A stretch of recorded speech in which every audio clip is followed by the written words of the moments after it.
حضرت ابو ذر غفاری رضی اللہ تعالیٰ عنہ مشہور صحابی ہیں جو بعد میں بڑے زاہدوں اور بڑے علماء میں سے ہوئے۔ حضرت علی کرم اللہ وجہہ کا ارشاد ہے کہ ابو ذر ایسے علم کو حاصل کیے ہوئے ہیں جس سے لوگ عاجز ہیں، مگر انہوں نے اس کو محفوظ کر رکھا ہے۔ جب ان کو حضور اقدس صلی اللہ علیہ وسلم کی نبوت کی پہلے خبر پہنچی تو انہوں نے اپنے بھائی کو حالات کی تحقیق کے واسطے مکہ بھیجا کہ جو شخص یہ دعویٰ کرتا ہے کہ میرے پاس وحی آتی ہے اور آسمان کی خبریں آتی ہیں، اس کے حالات معلوم کریں، اس کے کلام کو غور سے سنیں۔ وہ مکہ مکرمہ آئے اور حالات معلوم کرنے کے بعد اپنے بھائی سے جا کر کہا کہ میں نے ان کو اچھی عادتوں اور عمدہ اخلاق کا حکم کرتے دیکھا اور ایک ایسا کلام سنا جو نہ شعر ہے نہ کاہنوں کا کلام ہے۔ ابو ذر رضی اللہ تعالیٰ عنہ کی اس بات سے تشفی نہ ہوئی تو خود سامان سفر کیا اور مکہ پہنچے اور سیدھے مسجد حرام میں گئے۔ حضور صلی اللہ علیہ وسلم کو پہچانتے نہیں تھے اور کسی سے پوچھنا مصلحت کے خلاف سمجھا۔ شام تک اسی حال میں رہے۔ شام کو حضرت علی کرم اللہ وجہہ نے دیکھا کہ ایک پردیسی مسافر ہے۔ مسافروں کی، غریبوں کی، پردیسیوں کی خبرگیری، ان کی ضرورتوں کو پورا کرنا ان حضرات کے گھٹی میں پڑا ہوا تھا، اس لیے ان کو اپنے گھر لے آئے، میزبانی فرمائی، لیکن اس کے پوچھنے کی کچھ ضرورت نہ سمجھی کہ کون ہو، کیوں آئے ہو۔ مسافر نے بھی کچھ ظاہر نہ کیا۔ صبح کو پھر مسجد میں آ گئے اور دن بھر اسی حال میں گزرا کہ خود پتہ نہ چلا اور دریافت کسی سے کیا نہیں۔ غالباً اس کی وجہ یہ ہوگی کہ حضور صلی اللہ علیہ وسلم کے ساتھ دشمنی کے قصے بہت مشہور تھے۔ آپ کو اور آپ کے ملنے والوں کو ہر طرح کی تکلیفیں دی جاتی تھیں۔ ان کو خیال ہوا ہو کہ صحیح حال معلوم نہیں ہوگا اور بدگمانی کی وجہ سے مفت کی تکلیف علیحدہ رہی۔ دوسرے دن شام کو بھی حضرت علی رضی اللہ تعالیٰ عنہ کو خیال ہوا کہ پردیسی مسافر ہے، بظاہر جس غرض کے لیے آیا ہے وہ پوری نہیں ہوئی، اس لیے پھر اپنے گھر لے گئے اور رات کو کھلایا سلایا، مگر پوچھنے کی اس رات بھی نوبت نہ آئی۔ تیسری رات کو پھر یہی صورت ہوئی تو حضرت علی کرم اللہ وجہہ نے دریافت کیا کہ تم کس کام سے آئے ہو، کیا غرض ہے؟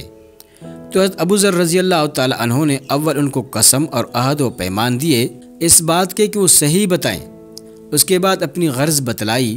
حضرت علی کرم اللہ وجہہ نے فرمایا کہ وہ بے شک اللہ کے رسول ہیں اور صبح کو جب میں جاؤں گا تو تم میرے ساتھ چلنا، میں وہاں تک پہنچا دوں گا، لیکن مخالفت کا زور ہے، اس لیے راستہ میں اگر مجھے کوئی شخص ایسا ملا جس سے میرے ساتھ چلنے کی وجہ سے تم پر کوئی اندیشہ ہو تو میں پیشاب کرنے لگوں گا یا اپنا جوتا درست کرنے لگوں گا، تم سیدھے چلے چلنا، میرے ساتھ ٹھہرنا نہیں جس کی وجہ سے تمہارا میرا ساتھ ہونا معلوم نہ ہو۔ چنانچہ صبح کو حضرت علی کرم اللہ وجہہ کے پیچھے پیچھے حضور صلی اللہ علیہ وسلم کی خدمت میں پہنچے۔ وہاں جا کر بات چیت ہوئی، اسی وقت مسلمان ہو گئے۔ حضور اقدس صلی اللہ علیہ وسلم نے ان کی تکلیف کے خیال سے فرمایا کہ اپنے اسلام کو ابھی ظاہر نہ کرنا، چپکے سے اپنی قوم میں چلے جاؤ، جب ہمارا غلبہ ہو جائے اس وقت چلے آنا۔ انہوں نے عرض کیا، یا رسول اللہ، اس ذات کی قسم جس کے قبضہ میں میری جان ہے کہ اس کلمہ توحید کو ان بے ایمانوں کے بیچ میں چلا کے پڑھوں گا۔ چنانچہ اسی وقت مسجد حرام میں تشریف لے گئے اور بلند آواز سے اشہد ان لا الہ الا اللہ و اشہد ان محمد رسول اللہ پڑھا۔ پھر کیا تھا، چاروں طرف سے لوگ اٹھے اور اس قدر مارا کہ زخمی کر دیا، مرنے کے قریب ہو گئے۔ حضور صلی اللہ علیہ وسلم کے چچا حضرت عباس رضی اللہ تعالیٰ عنہ جو اس وقت تک مسلمان بھی نہیں ہوئے تھے، ان کے اوپر بچانے کے لیے لیٹ گئے اور لوگوں سے کہا کہ کیا ظلم کرتے ہو، یہ شخص قبیلہ غفار کا ہے اور قبیلہ ملک شام کے راستہ میں پڑتا ہے، تمہاری تجارت وغیرہ سب ملک شام کے ساتھ ہے، اگر یہ مر گیا تو شام کا جانا آنا بند ہو جائے گا۔ اس پر ان لوگوں کو بھی خیال ہوا کہ ملک شام سے ساری ضرورتیں پوری ہوتی ہیں، وہاں کا راستہ بند ہو جانا مصیبت ہے، اس لیے ان کو چھوڑ دیا۔ دوسرے دن پھر اسی طرح انہوں نے جا کر بآواز بلند کلمہ پڑھا اور لوگ اس کلمہ کے سننے کی تاب نہ لا سکتے تھے، اس لیے ان پر ٹوٹ پڑے۔ دوسرے دن بھی حضرت عباس رضی اللہ تعالیٰ عنہ نے اسی طرح ان کو سمجھا کر ہٹایا کہ تمہاری تجارت کا راستہ بند ہو جائے گا۔ حضور صلی اللہ علیہ وسلم کے ارشاد کے باوجود کہ اپنے اسلام کو چھپاؤ، ان کا یہ فعل حق کے اظہار کا ولولہ اور غلبہ تھا، کہ جب یہ دین حق ہے تو کسی کے باپ کا کیا اجارہ ہے جس سے ڈر کر چھپایا جائے۔